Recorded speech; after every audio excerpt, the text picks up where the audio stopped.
राघव अब सच जानना चाहता था। वो उसी शाम गणेशी काका के घर पहुंचा। काका, सच बताओ, कावेरी कौन थी? काका ने लंबी सांस ली। कावेरी चुड़ैल नहीं थी बेटा, वो बहुत सीधी सादी औरत थी। फिर उसे क्यों जलाया गया? काका की आंखें भर आईं। क्योंकि उसने गांव के कुछ लोगों का सच देख लिया था। राघव ध्यान से सुनने लगा। 25 साल पहले गांव के 5 आदमी मंदिर के पीछे तंत्र मंत्र करते थे। लोगों को डराकर जमीनें हड़पते थे। कौन थे वो लोग?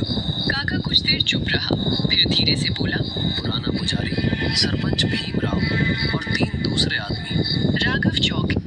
फिर क्या हुआ? कावेरी ने उन्हें देख लिया था, इसलिए उन्होंने पूरे गांव को भड़काकर उसे चुड़ैल साबित कर दिया और जिंदा जला दिया। मतलब वो बदला लेने लौटी है? काका ने धीरे से सिर हिलाया। उसी समय बाहर जोर से हवा चली और दरवाजे पर वही सफेद साड़ी वाली औरत खड़ी थी। उसकी आंखें सीधी राघव पर टिकी थी। गणेशी काका डर से कांपने लगे। औरत धीरे धीरे बोली, बाकी 4 अभी जिंदा है, वो अभी जिंदा है। फिर वो गायब हो गई। उस रात राघव सो नहीं पाया। बार बार उसे वही जला हुआ चेहरा दिखाई दे रहा था। आधी रात को अचानक उसके कमरे की खिड़की खुल गई। ठंडी हवा अंदर आई। फिर उसे किसी औरत के रोने की आवाज सुनाई दी। वो धीरे धीरे उठकर बाहर आया। पूरा घर अंधेरे में डूबा था। तभी उसे आंगन में कोई खड़ा दिखाई दिया। कौन? औरत धीरे धीरे उसकी तरफ बढ़ने लगी।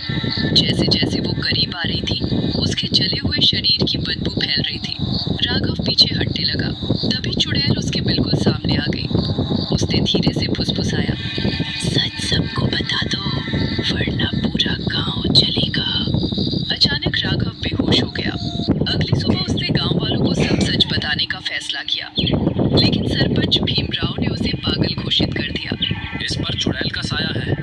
गांव वाले डर गए। उसी रात भीमराव अपने घर में अकेला था।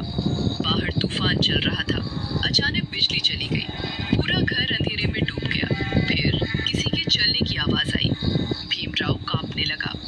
कौन है? कौन है वहाँ? कोई जवाब नहीं आया।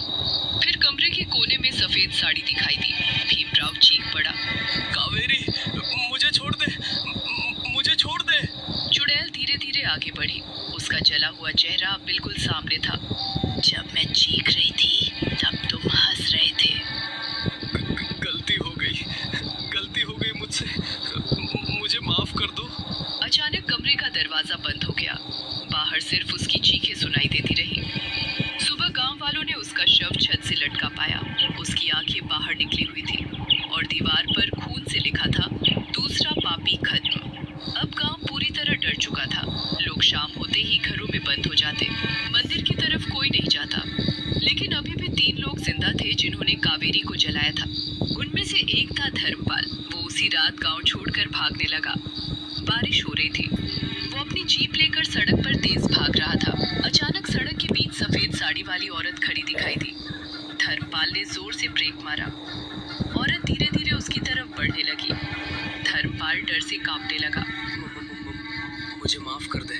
चुड़ैल ने अपना जला हुआ हाथ उसकी तरफ बढ़ाया। धर्मपाल चीखने लगा। अगली सुबह उसकी लाश नदी के किनारे मिली। उसका चेहरा पूरी तरह जला हुआ था। अब सिर्फ 2 लोग बचे थे। गांव में मौत जैसा सन्नाटा था। राघव समझ चुका था कि अगर सच सामने नहीं आया तो और लोग मरेंगे। वो रात में मंदिर पहुंचा। हवा बहुत तेज चल रही थी। फिर पीछे से वही आवाज आई, तुम बाकी लोगों जैसे नहीं हो। राघव धीरे से मुड़ा। कावेरी सामने खड़ी थी। इस बार उसके चेहरे पर गुस्सा कम था, दर्द ज्यादा था। तुम क्या चाहती हो? उसकी आंखों से खून जैसे आंसू बहने लगे। मुझे इंसाफ चाहिए। कैसा इंसाफ?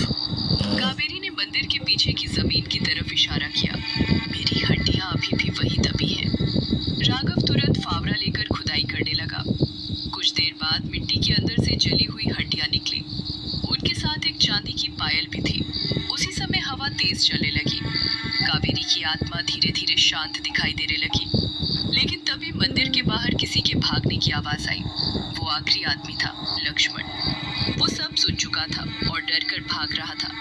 लेकिन मंदिर के दरवाजे पर अचानक कावेरी प्रकट हो गई। नहीं, मुझे छोड़ दो, मुझे जाने दो। जब मुझे जिंदा जलाया जा रहा था, तब तुमने पानी तक नहीं डाला था। अचानक मंदिर की घंटियां जोर जोर से बजने लगी और अगले ही पल लक्ष्मण हवा में उठा और जोर से मंदिर की दीवार पर जा गिरा।